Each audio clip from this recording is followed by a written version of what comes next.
வெண்ணிலா கபடி குழு நான் சுசீந்திரன் இந்த படத்தை டைரக்ட் பண்ணியிருக்காரு. ஒரு சென்னை நடுத்தர வர்க்கத்துடைய வாழ்க்கை இந்த படத்தில் அவ்வளோ அழகாக கொண்டு வந்திருக்காரு ஸ்க்ரீனில். இதில் ஒர்க் பண்ண எல்லா டெக்னீஷியன்ஸும் தனியாக அவங்களுடைய ஒர்க் தெரியாமல் கதைக்கு என்ன தேவையோ மூடுக்கு என்ன தேவையோ அது ஒர்க் பண்ணியிருக்காங்க. ஸோ செலவாகட்டும் உழைப்பாகட்டும் எல்லாமே படத்துக்குள்ளேயும் அந்த மூடுக்கு உட்பட்டு மட்டுமே வந்திருக்கு. Hi India glitz wears, studio green நிறுவனம் சார்பாக நாங்கள் தயாரிக்கும் 4வது திரைப்படம் நான் மகானல்ல.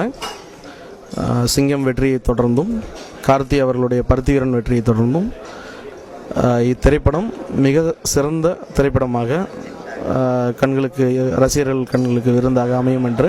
நான் சுசீந்திரன், வெண்ணிலா கபடி குழு இயக்குனர். என்னோடய 2வது படம் நான் மகானல்ல. காட்சி சாரை வச்சு நான் இந்த 2வது படத்தை இயக்கியிருக்கேன். மியூசிக் வந்து ரொம்ப இம்பார்ட்டன்ட், ஒரு கேரக்டராகவே சொல்லலாம். செகண்ட் ஹாஃபில் வந்து அவ்வளோ சைலன்ஸ் இருக்கும். வெண்ணிலா கபடி குழு ஏதோ ஒரு இடத்துல பார்த்துருப்பீங்க. ஒரே இடத்துல வந்து உங்கள் பேர் வந்து ஒரு பொண்ணுகிட்ட பேசுவான். இன்னர் என்கிட்ட வந்து ரியல் கேரக்டர் மாரிமுத்து, என்னுடைய இன்னராக நான் வந்து இன்னொரு கேரக்டர் இருக்கேன். அதுதான் வந்து கார்த்திக். நான் மகானல்ல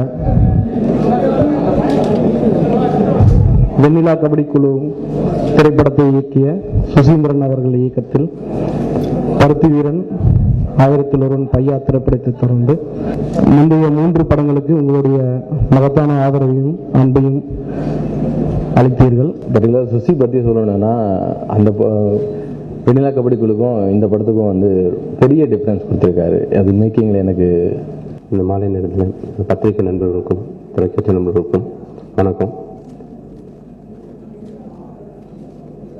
வெண்ணிலா கபடி குழு ஆக்சுவலி முழுக்க நியூ ஃபேஸை வச்சு நான் வெண்ணிலா கபடி குழு படம் பண்ணியிருக்கேன்.